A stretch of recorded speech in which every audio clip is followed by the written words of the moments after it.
Assalamualaikum warahmatullahi wabarakatuh. Welcome to our video.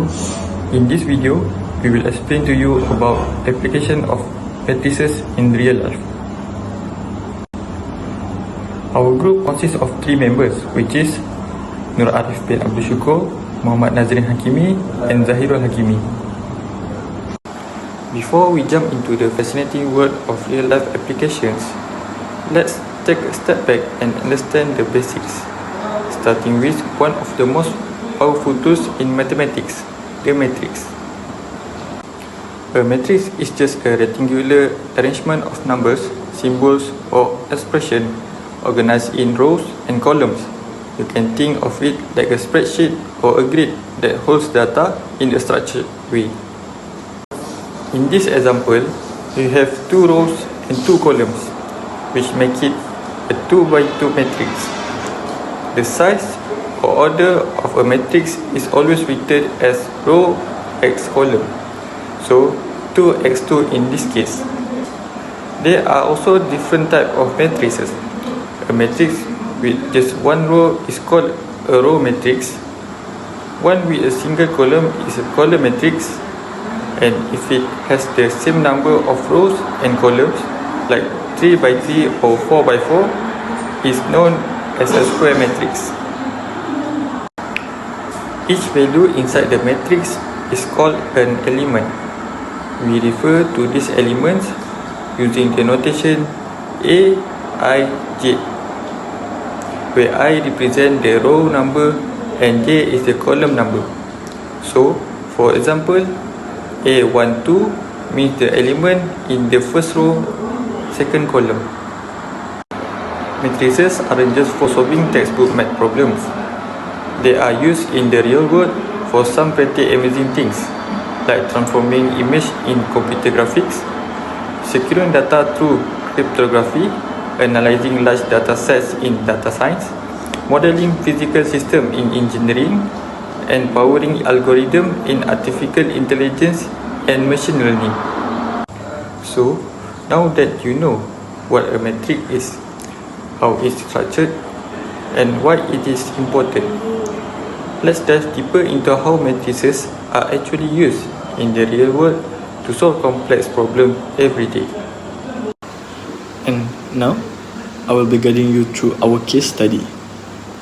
A small pen manufacturing company that produces 3 types of pens: pen A, ballpoint; pen B, gel; and pen C, fountain.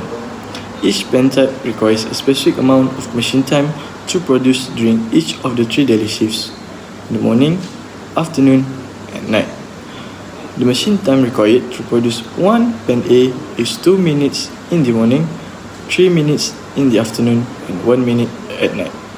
For pen B, it takes 4 minutes in the morning, 2 minutes in the afternoon, and 2 minutes at night, while pen C required 3 minutes in the morning, 1 minute in the afternoon, and 4 minutes at night.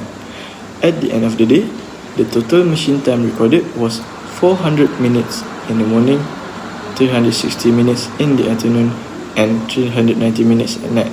Now, assuming the number of pens produced for each type is consistent across all shifts, let's now determine how many units of each pen type were produced. And now, I will let Arif show the calculation. So, first thing first, we will transfer all information from case study into table form. The column represents the value we want to find, which is total unit produced for every type of pen. The last column represents the total machine time for every shift, while the row represents the time required to produce each type of pen for every shift. After that, we will transfer the table into matrices form, which is the left side is matrix A times X, while the right side is matrix B. After we transform into matrices form, we're gonna transfer it into augmented matrix, which is the left side is matrix A and the right side is matrix B. In this case, we're gonna apply Gauss-Jordan elimination method, which is we will reduce the row echelon form until the left side become the identity matrix to find the value of X, Y, and Z. So for the first step, we will interchange the first row and the third row to place a leading one in the top left position, which is A11. For the second step, we want to eliminate the entries below the first pivot, so we will multiply the first row with -3 added with the second row to make a change in row 2. After that, we will multiply the first row with -2 added with third row to make a change in row 3. This creates zeros below the pivot in the first column. For the third step, we will multiply the second row with -1/4 to make the second column as a pivot, which is leading one at A22, and then the second column will have a leading one at A22. Since the second entry of the third row has already become 0, we will only make a row operation for the first row to create 0 above the leading one for the second column in the fourth step. So in the fourth step, we will multiply the second row with -2 added to row 1 to eliminate the second entries at the first row. And then we have changed the second column into a pivot column. For the fifth step, we will multiply the third row with -1/5 to make the third column as a pivot, which is at A33, and then the third column will have a leading one at A33. And for the final step, which is the sixth step, we will eliminate the leading entries above the third pivot. So for this step, we will multiply the third row with -11/4 added with row 2 to make a change in the second row.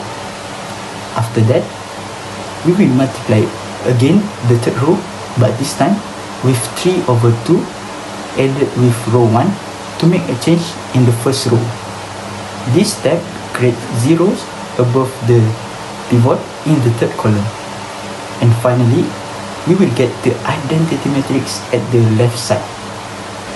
Since we have already changed the left side of the augmented matrix become identity matrix, we can conclude that in a day, the small company produce 30 units pen A, 50 units for pen B, and 60 units for pen C. Let me now wrap up our presentation with a conclusion. Throughout this project, we have explored how matrices are not just abstract mathematical tools, but actually play an important role in real-life application. First, we started by understanding the basics of matrices, rows, columns, and how they represent data. Then, we explore how matrices are applied in various industries such as data science, computer graphics, and cybersecurity. The highlight of our project was the pen manufacturing case study. It showed how a business can use matrices to track and manage production time across different shifts. Instead of doing guesswork, we use a system of linear equations, organize them into a matrix form, and solve them to determine how many units of each pen were produced. This is a real-world example of how companies save time and make better decisions using mathematical models. So, to conclude, matrices are more than just numbers in a grid. They are powerful tools for solving real problems, whether in business, science, or technology. Matrices help us organize information, optimize outcome, and make data-driven decisions. Now, that's all from us. Thank you.